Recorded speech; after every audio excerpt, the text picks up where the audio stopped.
What's up, everybody? You're very welcome on to this week's Anfield Agenda One Football news video. Now, if the camera angle looks a little bit different today, it's because I'm recording this on my phone because I'm away on holidays. But you know me, I'm a content making machine, so I wanted to get it done for you guys. If you don't know about One Football, ladies and gentlemen, you're almost beyond help, I'm afraid, because One Football is the best football app out there, bar none. The good news is we can save you. We can save your soul, ladies and gentlemen. The link to download the One Football app is in the description of the stream. One Football is, one, a great supporter of fan content. Two, the best football app out there, bar none. You get league tables, fixtures, augmented reality features, statistics, video content, everything that you need to keep you occupied for the busy football season ahead. We've been working with the guys at One Football for a really long time. I love the articles that they put out, which is where we get all the information for this video from. It is entirely free to download the app. You'd be helping us and helping us with our great working relationship with the guys at One Football as well. As I said, link in the description. So, look, let's get straight into it. Let's talk about the first news story of the day from the One Football app. And the first one up is Trent Alexander-Arnold back in training. That's the news that we all hoped for, wasn't it, ahead of the end of the international break. Obviously, not having Trent available for the game against Manchester City was disappointing, but, you know, you always look to the long term, and thankfully it wasn't too long of an injury. Trent is going to be available for the game of the weekend. You'd imagine he'd slip right in there at right back, Robbo at left back, and probably Van Dijk and Matip alongside him. The big difference in the back five of the weekend is going to be, of course, that Alisson is going to miss the game. So we're going to probably have Creevin Kelleher taking his place between the sticks. But it is always great to have Trent back. And I think a lot of people forget, you know, how young Trent still is. You know, we speak about the kid as if he's 27, 28 years of age. We're already looking at Connor Bradley and the likes coming through, Nico Williams, and thinking who will challenge him. The guy's, you know, he's still a really, really young lad that's only going to improve in his position. So having Trent back for this game of the weekend against Watford, going to be a big plus for the gaffer. And look, if there's any positives to be taken from Trent having missed the last game, at least he got a little bit of a rest. So he should be ready to go in for what is a very busy campaign ahead. Another international break next month. But, you know, we have Trent back. That's the main thing. So that's good news story number one today, ladies and gentlemen. Trent Alexander-Arnold back in training. The next story I want to have a chat around involves Mohamed Salah and his contract situation. So look, you all know that we want Mohamed Salah to sign a new deal. Every Liverpool fan around the globe wants Mohamed Salah to sign a new deal. But the legends are now coming out and, you know, making the case for Mohamed Salah as well. And in this article, Robbie Fowler goes on to say that he doesn't believe if Mohamed Salah breaks Liverpool's wage structure that it will cause any disharmony in the dressing room. And I absolutely agree with Robbie Fowler on this one, because you can look at it from two ways. One, they understand, the other players in the dressing room, quite what a talent that we have with Mohamed Salah. And if anybody was going to break the wage structure, if you were going to do it for anybody, it would be for this record-breaking machine. He's broken over 30 records since he's come to Liverpool. And, you know, with another 4 or 5 years under his belt, who knows how many more he could break. Another aspect of this that I like to talk about as well is, you know, other players who may be put out, their noses put out a joint around this one, they've all probably renewed their contracts recently anyway. So if you look at the spine of the team, Alisson, Van Dijk, Fabinho, Trent, Robbo, Henderson, all renewed their contracts. Curtis Jones, Harvey Elliott. So everybody's going to have got a pay bump anyway. So I don't think that if Mohamed Salah comes in, breaks the wage structure, maybe gets 350 grand a week, something like that. I agree with Robbie Fowler on this one. I don't think those guys in and around the dressing rooms would bat an eyelid, because they know that their team is stronger with Mohamed Salah in it than without Mohamed Salah in it. And how do you replace Mohamed Salah? Let's have a little talk about it.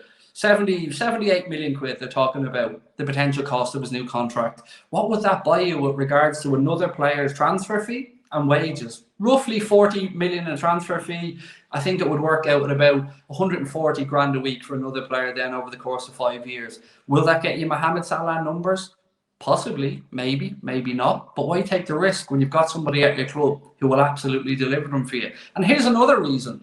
If Liverpool extend Mo's contract, give him another 5 years, that doesn't necessarily mean he has to stay till he's 35, 36. If Liverpool in 2.5 seasons, let's say the summer of 2024, wanted to move Mo on, They've protected his resale value, and if his numbers are still consistent, they'll get a very hefty transfer fee from him, because Mohamed Salah looks after himself. He's going to play till he's 37, 38, like Cristiano Ronaldo, like Lionel Messi. So to me, and Robbie Fowler is in agreement, just give him out a new contract. And if it can be afforded by the club, get it done.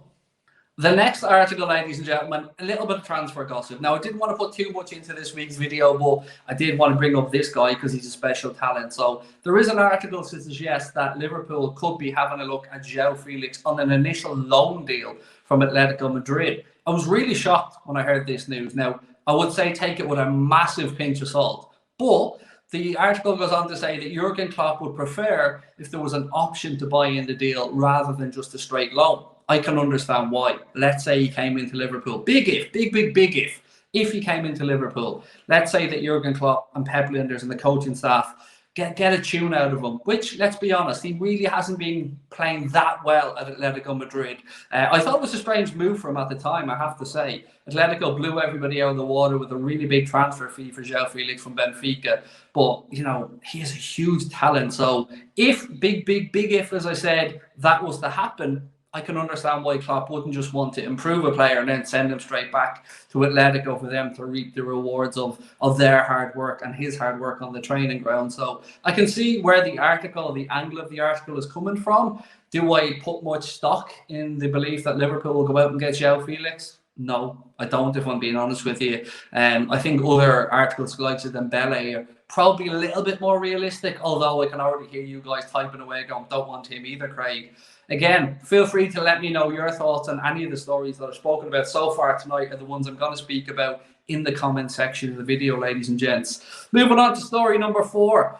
Ian Rush believes that Liverpool don't need to make any signings in January. Now, the interesting part about this is all of us and all of our focus in January, our mind immediately goes to the AFCON. So we know we're going to lose Mohamed Salah. We know we're going to lose Sadio Mane. But the fixture gods have been rather kind to us. If my memory is right, I think it's Burnley and Norwich are the 2 league fixtures that we have during the time the lads are away at the AFCON. Now, in theory, you would hope Divock Origi, Takumi Minamino, Bobby Firmino and Diogo Jota could probably carry the burden. And look, maybe it will be another youngster get an opportunity, but in those games, you know, I think we're all right. I can understand where Ian Rush is coming from. I still think we should have added on some players in the summer. But again, I think injuries allowing, I'm probably just about in agreement with Ian Rush on this one. I'm always a little bit uneasy of January signings, particularly with the way Jurgen Klopp goes about implementing players into the team.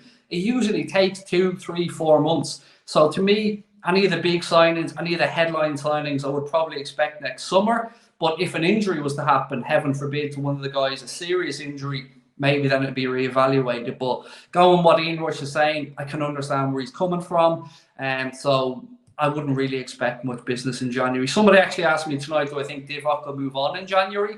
Again, be very, very surprised if Jurgen Klopp lets somebody go who knows how Jurgen Klopp wants him to play, knows our system, and knows he's going to get that opportunity again in January, along with Takumi Minamino, while the guys are at the AFCON. So again, let me know if you agree with Ian Rush's comments or if you disagree in the comment section below. The last story of the day is a bad news one for Manchester United.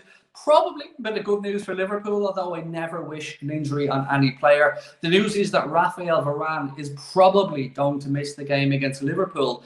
Varane obviously went away on international duty with France, picked up a knock, which is certainly going to keep him out of United's game against Leicester at the weekend. Probably the Champions League game as well, and most likely the game against Liverpool coming up later in the month. That means Maguire has an injury at the minute. Will he be back? Potentially. But look, let's be honest about it. Any way that United can be weakened before we play them is beneficial to us. I never want to wish injury on a footballer, and I hope that Raphael Varane gets back. But if he was to miss the game against Liverpool, if he wasn't fit, it's certainly going to give us a bit of added incentive or a bit of a boost, isn't it? Because Raphael Varane, World Cup winning centre-back, the Nations League winning centre-back now as well, done it at Real Madrid as well, won everything there is to win in club football. You know, he knows what it's about. So it would have been interesting to see him against Liverpool. You know, Van Dijk down one end with Matip, maybe Harry Maguire and Raphael Varane if Maguire's fit down the other end. Looks like we'll have to wait a little bit longer to see Liverpool come up against Raphael Varane. But As I said, it is a massive game coming up later in the month, ladies and gentlemen. One that I'm really looking forward to. I will be doing a few crossover bits with Mark Goldbridge from the United Stand ahead of the game as well. Looking forward to catching up with Mark. Well, that brings us to an end of this week's Anfield Agenda One Football News crossover video. If you have enjoyed it, ladies and gentlemen, you can find all the articles I spoke about today on the absolutely fantastic 100% free One Football app. The link is in the description below. You can download it in the Google Play Store or the Apple App Store. Our link is a tracking link, so it lets the guys know that we sent you across, and it'll bring you straight to the landing page for whatever device that you're on. So again, thank you to you guys for watching. Thank you to the folks at One Football for being great supporters of both ourselves and fan content. And we look forward to working with the guys, hopefully, long into the future. Have yourselves an absolutely wonderful Wednesday, folks, which is when this video will be going out. I will be back on Thursday. Myself and James Redmond will be live at 8:45 p.m. looking ahead to the game against Watford at the weekend. Thank you guys so much for watching. Don't forget to download the app. Leave your comments below on everything we spoke about today. Drop a like on the video. And if you haven't subscribed, please do hit that subscribe button. Thank you very much for tuning in, folks. I'll talk to you soon. Take care.